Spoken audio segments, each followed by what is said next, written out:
Good morning and welcome to Love Every Moment, coming to you today from Ocean Breeze, Florida. Today's verse is Matthew 6:25. For this reason I say to you, do not be worried about your life as to what you will eat or what you will drink, nor for your body as to what you will put on. Is not life more than food and the body more than clothing? Well, let's start with those very first three words. For this reason. Well, what reason? Well, that refers to the previous verse, which says no man can serve two masters, and then you cannot serve God and money. And before that, it talked about where is your treasure? Is it on the things of the earth or is it in things of heaven?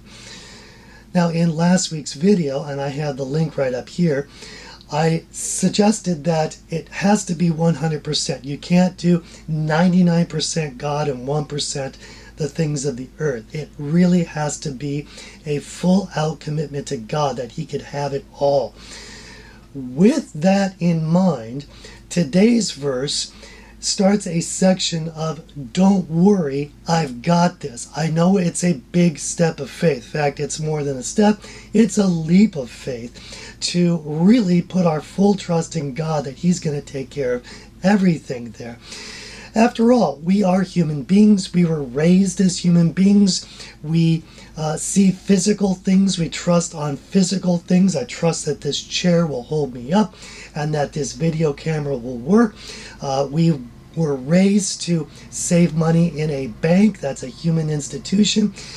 We were educated, or at least I was, in a public school. We depended on that for education. We have just been trained to depend on human institutions and things like money. And to really say, God, you can have any of that, and if you want to have it from me, you can have it. That is a big step of faith. So Lord is saying, don't worry, I've got this. Now let's look at another cross-reference here. One that I actually started off my series with, which was Psalm 37. I'm going to hit three verses in here. Verse 4 and 5 says, delight yourself in the Lord, and He will give you the desires of your heart. Commit your way to the Lord. Trust also in Him, and He will do it. And I had said that if we fall so deeply in love with Jesus that He can have it all, anything of ours, our pocketbook, but also our job, our RV, our lifestyle, our nationality, our politics. He can have our diet. He can have our hobbies. He can have our hopes and dreams and our aspirations, and anything that He wants, He can have it all. If we get to that point, He's going to give us new desires for the things of heaven instead of the things of the earth. And if we commit our way to Him and trust in Him, He will do it. But the Bible knows that with human beings, we probably need a little bit more coaching.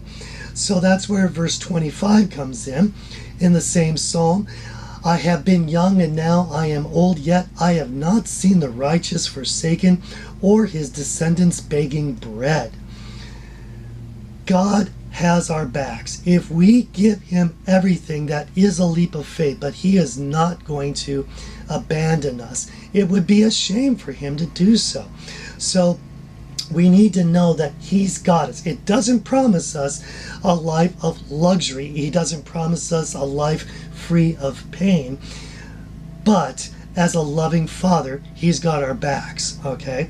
So, I sometimes watch Dennis Prager, and one thing that he says is that human beings innately want to be taken care of.